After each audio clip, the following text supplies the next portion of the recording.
Razgovarali smo o trenutnom stanju stvari u Ukrajini, o implementaciji Minskog protokola i konstatovali jednu veoma važnu činjenicu da bez obzira na sve probleme koje postoje,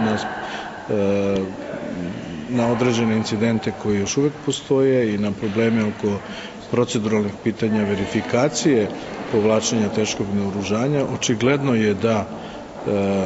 proces u Ukrajini je ušao u fazu deeskalacije, odnosno da postoje pozitivni koraci koji ukazuju na to da ovo neće biti samo pauza između dva sukoba, nego da će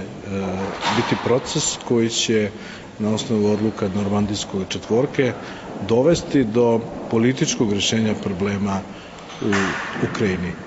Shodno tome ja želim kao predsjedavajući OEBS-a da pozdravim takvo stanje stvari i napredak u implementaciji sporazuma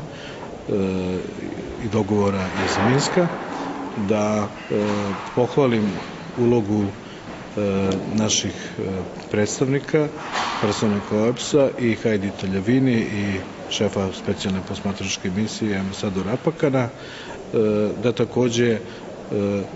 pohvalim političku volju koja je pokazana od svih aktera kad je reč o prekidu vatre i početku povlačenja teškog naoružanja i da se nadam da će to dovesti do dalje deeskalacije sukoba u Ukrajini.